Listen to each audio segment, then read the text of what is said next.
Bayangkan, suatu hari di abad ke-8 Masehi, Laut Biru yang luas memisahkan dua benua Afrika dan Eropa. Angin berhembus membawa aroma laut yang asin, sementara di kejauhan, kapal-kapal kecil dari Tanah Maghrib bergerak perlahan menarah ke utara. Siapa sangka, perjalanan itu yang tampak seperti misi kecil akan mengubah wajah dunia. Perjalanan itu akan membuka pintu peradaban baru di benua Eropa dan dipimpin oleh seorang panglima muda yang namanya akan abadi dalam sejarah, Tariq bin Ziyad.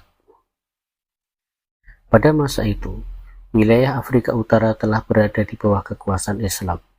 Pasukan Muslim telah menaklukkan Mesir, kemudian terus bergerak ke barat hingga mencapai wilayah Maghrib yang kini kita kenal sebagai Maroko. Di sana hidup seorang panglima muda dari bangsa Berber. Tubuhnya kuat, wajahnya tegas, dan hatinya dipenuhi iman. Namanya Tariq bin Ziyad. Ia bukan keturunan bangsawan Arab, tapi dari kaum sederhana. Namun, keimanannya, keberaniannya, dan kecerdasannya membuatnya dipercaya oleh Musa bin Nusair, gubernur besar Afrika Utara yang ditunjuk Khalifah Umayyah. Tariq dikenal bukan hanya karena pedangnya, tapi karena ketulusannya berjuang di jalan Allah. Ia tidak mencari harta, tidak mengejar kemuliaan dunia, hanya satu cita-citanya, menyebarkan kebenaran dan keadilan Islam. Suatu hari, datanglah kabar dari seberang laut. Seorang bangsawan Kristen bernama Julian, penguasa Ceuta, sebuah wilayah di tepi laut, datang menghadap Musa bin Nusair. Ia membawa berita, kerajaan besar di seberang sana bernama Visigot yang memerintah Spanyol sedang kacau. Raja mereka Roderick, zalim dan lalai, rakyatnya tertindas, tentara kehilangan semangat. Julian berkata, "Wahai Musa, bila engkau mengirim pasukan ke sana, aku akan membantumu. Aku tahu pantai-pantainya, jalan-jalannya, dan benteng-bentengnya." Awalnya Musa bin Nusair ragu. Eropa, itu tanah asing. Tidak ada umat Islam yang pernah menjejakkan kaki di sana. Tapi semangat dakwah dan keinginan menyebarkan keadilan membuatnya berpikir panjang. Akhirnya, ia mengutus Tariq bin Ziyad dengan 7.000 pasukan, sebagian besar dari bangsa Berber, untuk menjelajah negeri di seberang lautan itu. Mereka berangkat pada tahun 92 Hijriah atau 711 Masehi. Kapal-kapal itu menyeberangi lautan yang sempit, yang kini dikenal sebagai Selat Gibraltar. Begitu mendarat di pantai berbatu, Tariq memandang langit dan berdoa, "Ya Allah, inilah bumi yang Engkau bukakan untuk kami.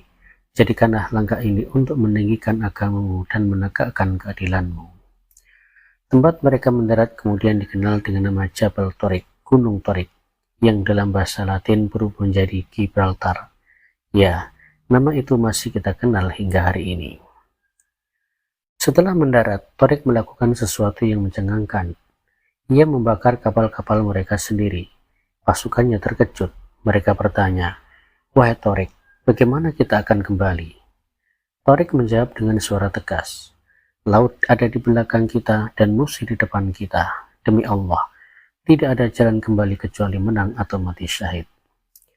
Kata-kata itu mengguncang jiwa para prajurit. Semangat mereka menyala, tak ada lagi rasa takut. Yang tersisa hanyalah iman dan keberanian. Pasukan Tariq yang hanya 7.000 orang harus menghadapi Raja Roderick dengan lebih dari 100.000 pasukan. Secara jumlah, mereka tidak seimbang. Tapi Tariq tahu, kemenangan bukan ditentukan oleh banyaknya pasukan, melainkan oleh keyakinan dan pertolongan Allah. Sebelum perang, Tariq berdiri di hadapan tentaranya dan berkhutbah, "Wahai pasukanku, kalian datang ke negeri ini dengan satu tujuan, menegakkan kalimat Allah. Musuh di depan kalian, laut di belakang kalian. Demi Allah, kalian tidak punya pilihan selain maju dan berjuang dengan seluruh jiwa." Pertempuran pun meletus di Gua Dalit, dekat Sungai Barbat. Selama beberapa hari, dua pasukan itu saling berhadapan. Tapi keberanian dan strategi Tariq membuat pasukan Roderick terdesak. Roderick sendiri akhirnya tewas di medan perang. Kemenangan besar itu membuka pintu umat Islam untuk memasuki semenanjung Liberia, wilayah yang kini kita kenal sebagai Spanyol atau Portugal. Setelah kemenangan itu, pasukan Islam terus maju. Dalam waktu singkat, kota demi kota jatuh ke tangan mereka. Cordoba, Granada, Sevilla, hingga Toledo, ibu kota kerajaan Visigot. Musa bin Nusair kemudian menyusul dengan bala bantuan. Dalam waktu kurang dari 2 tahun, hampir seluruh wilayah Spanyol berada di bawah kekuasaan Islam. Tapi bukan penjajahan yang mereka bawa, melainkan keadilan, ilmu, dan cahaya peradaban. Rakyat yang sebelumnya tertindas kini hidup damai. Ilmu berkembang, perdagangan maju, dan Andalusia menjadi pusat ilmu dunia. Dari tanah itulah nanti lahir ilmuwan besar seperti Ibnu Rushd, Ibnu Bajjah Az-Zahrawi, dan Ibnu Tufail.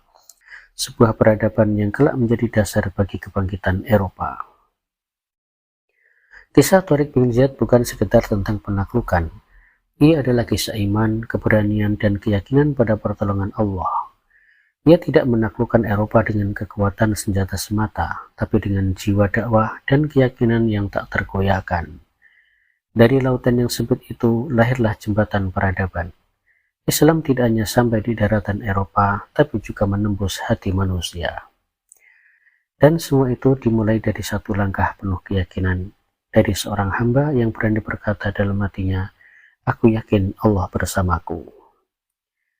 Hari ini, ribuan tahun telah berlalu, nama Thareq bin Ziyad masih diabadikan di batu, di gunung, di sejarah. Tapi yang lebih penting, semangat yang tetap hidup.